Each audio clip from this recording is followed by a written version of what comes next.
Omumyuka w'omukubiza w'ekikolo gw'eggwanga olukulu Thomas Tayebwa alagidde ebigambo ebyayogeddwa omubaka wa munisipali y'Ekira Ibrahim Ssemuju Nganda olunaku olwajjo ku mukulembeze w'eggwanga Yoweri Kaguta Museveni bisimbulizibwe mu biwandiiko eby'olukiiko lw'eggwanga olukulu. Ono okuvaayo bw'ati kiddiddde olunaku olwajjo olukiiko lw'eggwanga olukulu bwe lwabadde luwa ebirowoozo ebitali bimu ku nsonga ezikwata ku byenjigiriza by'ennyaffe Uganda.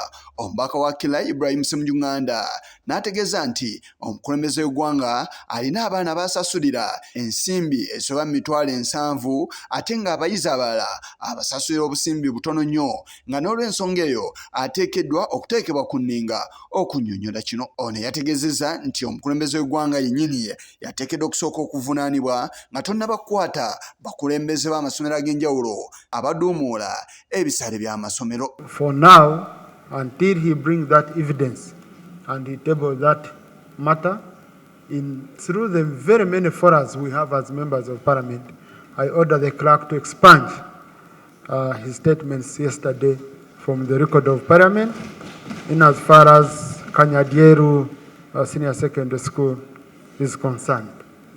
Kino kyekiwaliriza omumyuka w'omukubiza w'ekikolo gw'eggwanga olukulu Thomas Tayebwa okulagira nti ebigambo by'ono bisangulibwe mu byafaayo bya paalamenti okutuusa nga avuddeyo n'ebiwandiiko ebijeeyimirira. The Committee on Education here in the last parliament brought a report here of the President Yoweri Museveni Kaguta Tibuhaburwa running a school in Kanyareru where he pays 700,000 per child in that school, but he also pays 10,000 for a full year for a child in UPE school. So if we want sanctions taken against the exorbitant charge of school fees, even before you go for Muyingo, we start with Mr. Museveni, who runs a school where he pays personally 700,000 per child in Kanyareru, and then he pays 10,000 per child in UPE. Then we can deal with the others. That's why they can't take sanctions, because they themselves violating them. Ono ategeeza okuva olunaku lwajjo yafunye amasimu agawerako nga geemulugunya ku bigambo by'omubaka Ibrahim Ssemuju Nganda.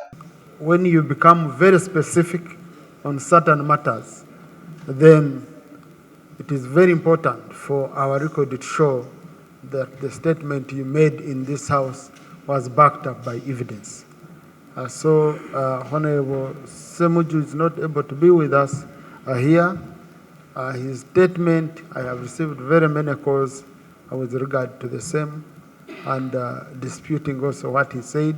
Mu mbeera yemu omubaka Sala Opendi abadde ayagala birindizibweko okuggyibwa mu byafaayo bya paalamenti okutuusa nga omubaka Ibrahim Ssemuju Nganda avuddeyo n'ebiwandiiko ebiyimirizaawo byayogedde oba si kyekyo yeetonde okusinga okugufuula omuze okuggyayo ebintu bino obujja ng'abantu tebeetonze bwe baba bakoze ensobi. To demand that the Honorable Ssemuju lays his statement here, so rather than expunging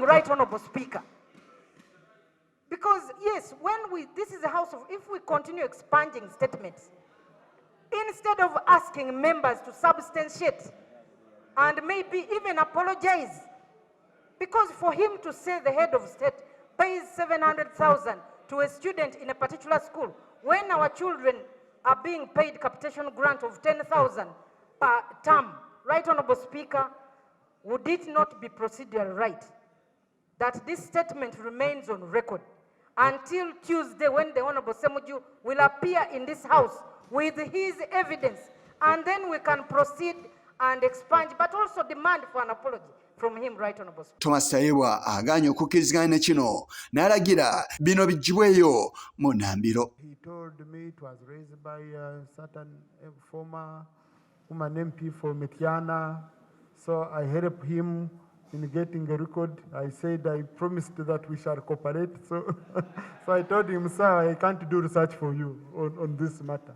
So if you do, I'm going to expunge it from your record, and the moment I expunge it, if you want to reinstate it, then you will bring evidence and you table the matter here.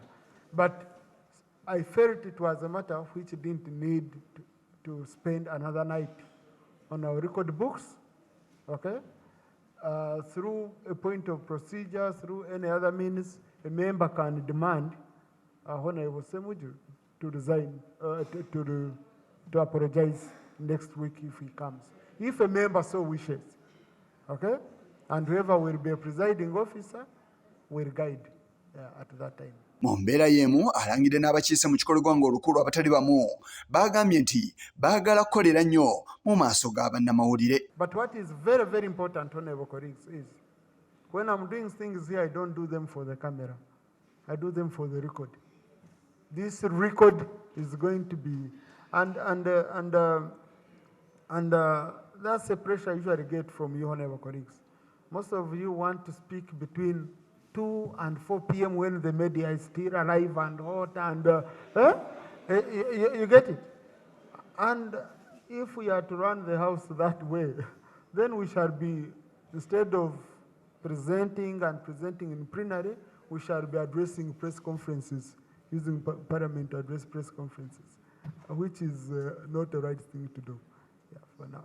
Ensonga eyabadde etunuuliddwa ennyo yekwata ku bisale abayizi bye basasula era ng'eno ensonga yakuddizibwa ssabbiiti ejja nga minisitule evunaanyizibwa ku byenjigiriza n'ebyemizannyo eraze kweyimiridde. Wabula n'omubaka Ibrahiim Ssemuju Nganda aweereddwa omukisa okujja n'ebiwandiiko ebisobola okuyimirizaawo ebigambo bye.